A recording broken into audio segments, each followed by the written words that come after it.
Welcome to ReReview, where we watch movies from our past with a perspective from today. Your hosts are Matt, Bobby, and Austin, and we have an immense love for the films of our youth, so we're taking a look back to see if they still hold up. On this episode, we are discussing Short Circuit. It was released in 1986, directed by John Badham, starring Ally Sheedy, Steve Guttenberg, and Fisher Stevens. This movie tells the story of a sentient robot trying to survive in a human world. Now, this is fair warning. We're spoiling a 36-year-old movie, so if you haven't seen it, we will be revealing key plot points. Matt gets to open up our discussion this week. So, Matt, what did you think of Short Circuit? Well, I picked the movie. I'm kind of a tech nerd at heart, so it being about robots and AI and stuff like that, this is probably one of the first movies I think I watched about AI. I can't say that I experienced Blade Runner growing up. That was probably something I watched much later in life. I guess this was my kid-friendly entrance into the AI robotic sentience film category. I feel like that's a good entrance because you're right. I didn't really think about it from that perspective, but the AI, I didn't understand it to be AI, but the idea of a living robot, yeah, awesome. I guess that's honestly probably something that you could debate about this movie is, as the AI wasn't intended, was that just purely coincidence from the lightning strike in the movie or whatever, and it's not AI, it's actually something even more than that. But yeah, I have a fondness for this movie. Watching it as a kid, it's a little bit before my time to have watched it in theater, so I definitely probably watched this renting it from Blockbuster most likely. I saw it in the theater. I would have loved to see it in the theater. In hindsight, this would have been an interesting movie to watch. I definitely wanted to go back and watch this movie because it's been a good while since I've seen it. And I was very interested on how it held up, not just as a movie, but from a technology point of view, because it's very easy for movies about technology to become very out of date. And so I was very interested in seeing, how it did hold up, seeing, old PCBA boards, that did exist back in the 80s, and the size of resistors and capacitors and all that other nerd stuff that's going on in the background. And strangely, it didn't really distract from it the same way that I think seeing like a block cell phone would. Even seeing the old Macintosh didn't really pull away from it the way that I would think. But it was interesting to see how the movie kind of played out in comparison to how I remember it playing out and how pacing and stuff kind of played out. I actually kind of enjoyed watching it from that perspective. It definitely is not a perfect movie, and there's a lot of acting issues as we watched it that definitely stood out more than anything else. But it was pretty nice to watch after a while. It kind of I was a kid again there for a little bit. The acting was very stiff.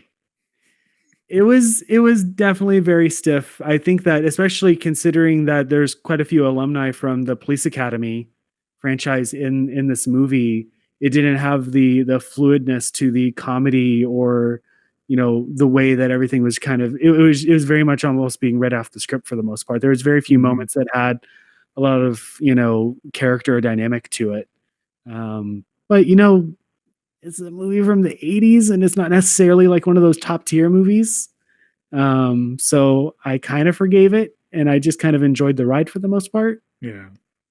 So, Yeah, I think I understand that. For me, the nostalgia hit was super high on this one in that way of reminiscing of being a kid, but also being very much reminded of, I guess, almost want to say like 80s perspectives. I think as soon as it started, I mentioned hearing that TriStar sound, for their fanfare that kicked in, and just going, wow, I haven't heard this in such a long time. It's almost like an audio clip that was so buried in my mind. If you asked me to recall it, I wouldn't have. But the minute I heard it, it was like I time traveled. So when you talk about seeing the technology and the PCB boards and really me looking at the tactile buttons and those old keyboards and going, oh, I know exactly what that feels like. And thinking, yeah, I'm old. can't help getting around it. We saw old school encyclopedias. We saw phone books being used. I'm surprised there wasn't a Thomas guide at some point. Probably should have been. These things that, were so physical in what today's world is completely digital. Things are on phones and we don't even have to think about it. That nostalgia part of it was a really nice hit for me to just kind of be like, yeah, I came up in a different time and I'm cool with that. And if someone who's like only like 25 years old right now watches this film, they will have no idea. No idea. Probably of what's going on unless their parents are very good to them and taught them about a lot of this stuff.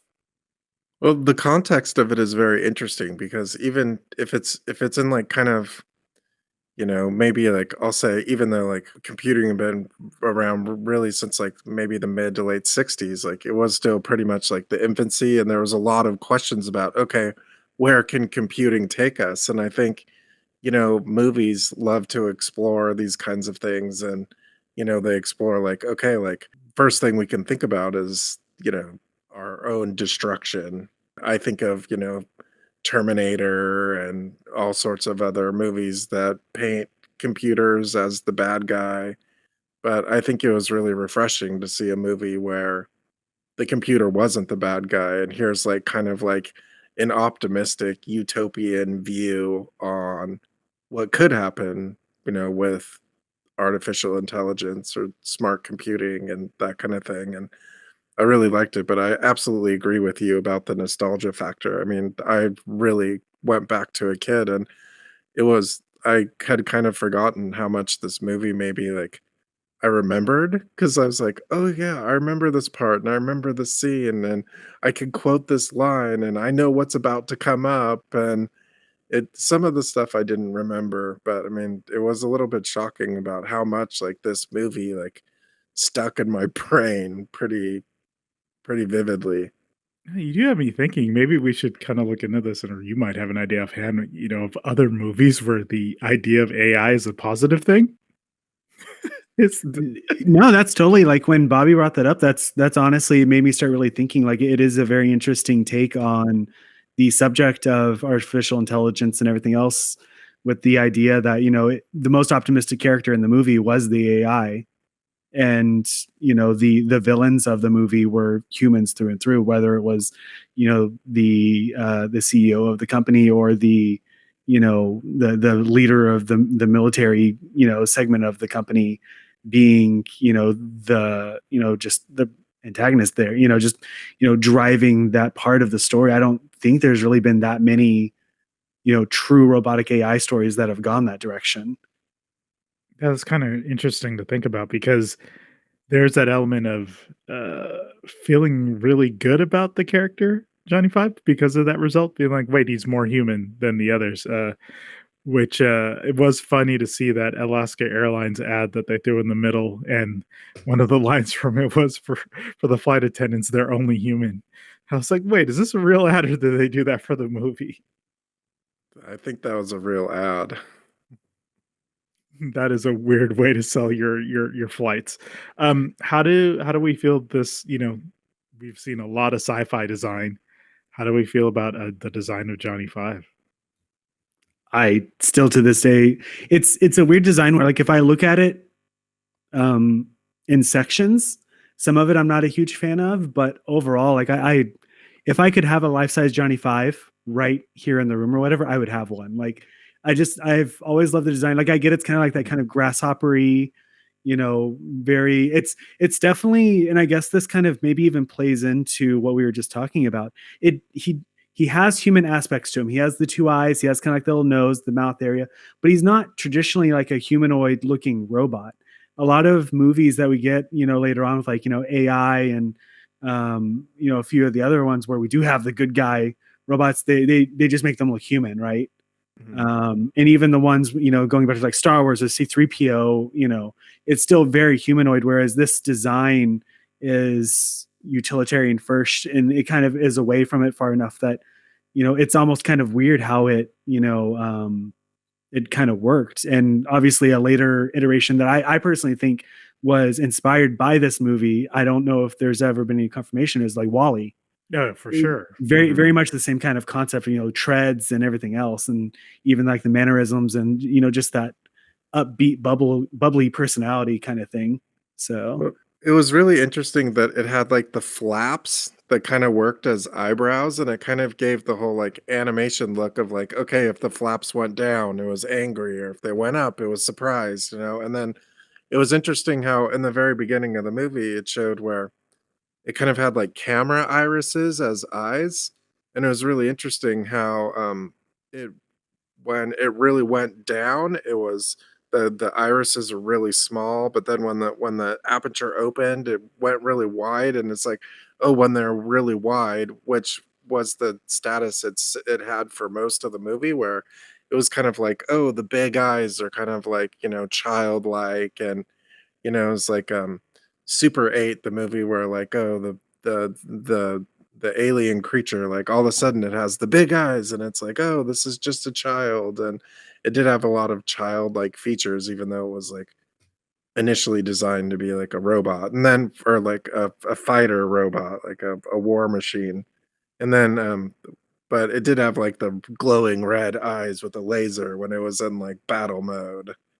I think what helped too is just the application of sound, the voice acting, and progressing from the need input to getting so much input that you started getting the comedy coming from the robot to help with those emotions. Yes, the eyebrows are huge to kind of convey that, but they tied in the audio, I think, very well to really buy you into. I actually like this character, and it's the reason you want one standing, a life size one standing in your home. It's funny talking about that. If you really think about like the progress of Johnny Five, number five as a character, you get the initial voice that's very computer, very monotone of the other units, before he gets hit by the lightning. And then even then afterwards, obviously the modulation, everything changes to being almost, like, a cat or a dog or something, or even like a baby or whatever, where it sounds, there's no real words yet.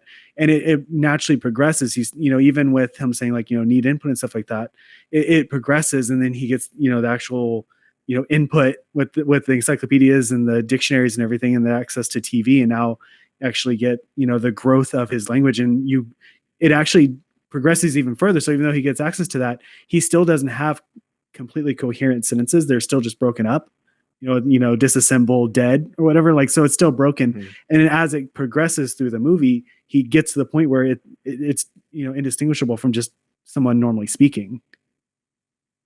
Yeah, it was nice to kind of walk through that progression, because it was like you were growing up with the character on screen as it goes through all these steps. And again, with it being accidental AI, from the story perspective, it was all about Johnny. And I think this could flip us over to talk about the human actors at this point, who were there to really serve lifting him up in a sense to ensure that we were enjoying what was happening around the robot. And they tended to all kind of be a little bit of fodder to kind of just push the story along. Yeah, and maybe this is at least from my point of view, the aspect that I think they probably could have used a little bit of work, especially considering like watching it now after a while, like there's the aspect that you could have had Steve Guttenberg's character, Newton Crosby, explore a little bit further. And they did in the desert sequence, right? When it was just the two of them.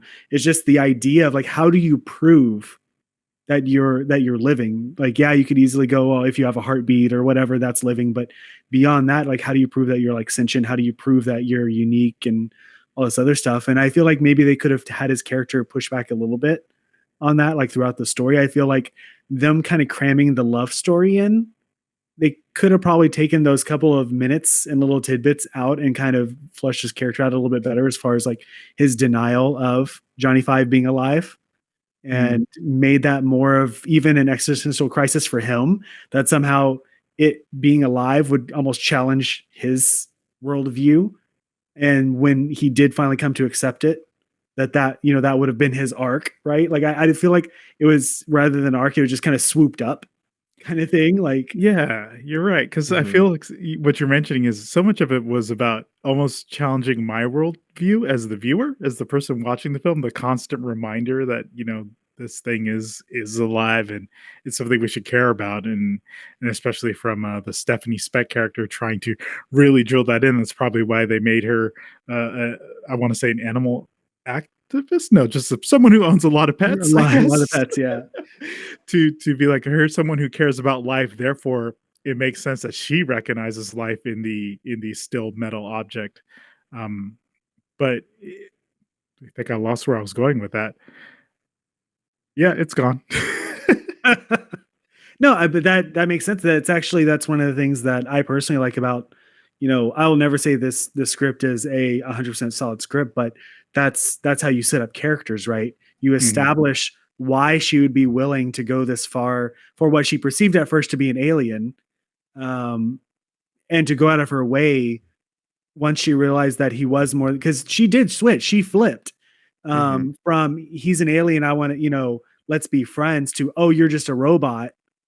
And she very much reflected that mentality until she herself realized that he was alive, and then flipped back, and that caring nature that obviously she and just inhabited from all the animals that she took care of, and maybe even like in her the kind of job that she did and the kind of people that are around her, like a representative of what she was trying to do. And that's how you write good characters, is you establish that's part of their character. It's not like she's just some blind trusting person who just happens to be there when he lands. There is a reason why she does progress through the story that way. So that was good writing for a character. Yeah, I liked that about her character. Even though the acting was stiff. Yeah, unfortunately. Well, what's interesting is, I mean, Steve Guttenberg, who was basically like the darling of the '80s, and like, I would think was at the pinnacle, like, and was a real like box office driver, because like I look at this and I think, oh, like, I kind of like miss his persona a little bit. I think like I just look at his face and I think, oh, this is gonna be funny. And then I like Ally Sheedy a lot, and I think that, she's been in other good stuff, and I think that she has like like a cadence to her too. And so I did like the cast of this, and then some of the other characters, like they had been in, like they're like the real character actors who had really been in stuff before. All And right, so I guess I could lead us into the elephant in the room. Fisher Stevens as Ben Gibituya. I'm looking here. Um, Unexpected. You before we watched, Bobby, you mentioned it, and I think this was Yeah. completely gone from my mind that this was even a thing. And talk about the nostalgia trip going back to the '80s. I'll be the first to admit I did not know this was not an Indian actor playing an Indian character. What's going on there?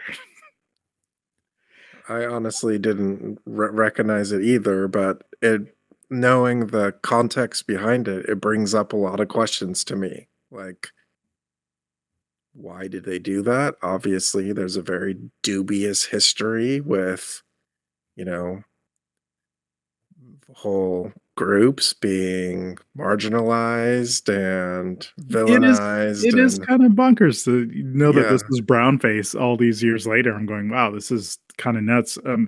The character itself, outside of trying to just be the quirky IT person, like what did the character Ben even do? it I was mean, he was comic relief. it was purely comic relief. And as far as like because I also did not know that he was not an Indian actor growing up, or even very recently that I found out that that was the case. Um, I think that aspect of it completely bad, and I think the other part that kind of tied into it not being very great is the same thing that's happened with like Simpsons with the poo, is the very stereotypical quote unquote Indian portrayal or whatever, Mhm. from the obviously with the accent and with the actual like the misconstrued idioms and stuff like that was used throughout the script and whatnot. Mhm. Now I The like think, the English as a second language was very often used as a comedy tool. yeah, and it's one of those questions that I think that you would have to ask the people involved, like why the decision was made, from the director, casting, and even the actor himself. did it come from a malicious place? Were they doing it to be malicious? Was it something that at the time, at least, they didn't think was necessarily a bad thing? Was it, a case of them going out and they couldn't find an Indian actor for it, which I don't believe was the case? Or was it just purely, the 80s where, what I just have a hard time because like there are movies like, Coming to America, right? Mm-hmm. Where you have Eddie Murphy's character playing, a Jewish man. So very, very much, race switching in that case. When I see that, at the very least in my mind, when I watch it, I don't necessarily see it coming from a negative place. Like they're trying to be, quote unquote, hurtful with it. And I don't necessarily see it here, except for the fact that it's just so hit you in the face with the stereotypes that I just don't know what they were thinking at the time. I don't know if it's one of those cases where somebody's like, oh, it was the time, in the 80s, everyone was just being every other race or something, So I think what we're looking for, maybe there's an old DVD, pre HD that has behind the scenes. Maybe there's something we could find out somewhere why they did this. Some commentary track somewhere that we could listen to and be like, there's got like somewhere there's an apology on there or an explanation. It was like, listen, we actually hired somebody else and he like quit on the day and we just grabbed the nearest comedian who could do an accent. And the actor did end up apologizing publicly. Well, okay, let's flip it then. We know we've got some problems. There's even some problematic jokes, so I'm not even going to bring those up. Let's say it's God, it's 2022. You want to remake Short Circuit? What are we doing with that? Do we want it? I mean, how much CGI is going to be in it? Yeah, I mean, that's the thing. One of the things that I really enjoy about this movie, and it can even be extended to all sorts of movies from the 80s and, even earlier is that, I think for me particularly, like one of the things that I think about when a movie these days is when I see something really amazing on screen, I just think like, oh, that's cool CGI. But what's really awesome about movies that are, from the 80s or 90s or earlier, it took like basic puppetry or physical models or some kind of movie magic situation to get these things to work. And even when you were talking about like the stilted dialogue, I wonder even if that's a byproduct of like having a puppet or remote control car or whatever this thing was, like be one of the main characters. It's like, I'm sure being on set that day was like, okay, let's try to get this puppet moved from point A to point B. Oop, missed it. Okay, take 2. Oop, missed it. Take 3. Okay, like now it's time to shake hands with a robot or a puppet, I mean, like there's a very, very technical aspect to this that I'm sure was in the making of that kind of stuff like shows like in some of the tricks, you could see as they go and like cutting around a bit and some of it goes out. But I mean, there's a really bit of a heart to see like this thing that's tangible and not animated to me. Oh, it makes a difference. I mean, I think we questioned the entire time going, how did they do that? Yeah, absolutely. What did they do in this part? What did they do, Right. in another part? And there was some point where Ally Sheedy's character Stephanie's talking to Johnny Five, and I kept thinking, wow, today that would be a tennis ball. Oh no, without a doubt, that'd be a tennis ball, or it'd be Andy Serkis in like a mocap suit, right? Like, and if there's anyone who could do the robot, and to be honest, like I wouldn't be completely against the idea. I don't think that this is the kind of franchise that I would like to see a remake for, and the main reason why is probably because of Johnny Five, as far as the way that they did it, because with the exception of a few shots, I feel like they got it right. Like it didn't look bad. It looked fluid. Sometimes I'll see a movie and I'll be like, okay, well, they could have done it better. Like if it's like an old, like, dinosaur being hand animated with stop motion, and then you get Jurassic Park, right? And that's when you get like the advancement in technology. I don't think seeing a CG Johnny Five would work in that aspect. And I very much think of like the RoboCop remake as a result. I'm like, that a whole bunch of other stuff aside, like the way that he looked in a dude, and I know, the actor hated it and the stunt people hated being in that suit, but it still worked much better than what you put a guy in a mocap suit or whatever. It just doesn't translate the same way on film. And I think that'd be the same case. You're like, you could probably build a much better world around Johnny Five in a modern remake. I think you get much better actors. You could probably delve a little bit deeper into some of the, more thought-provoking aspects of the movie. Definitely do better on casting.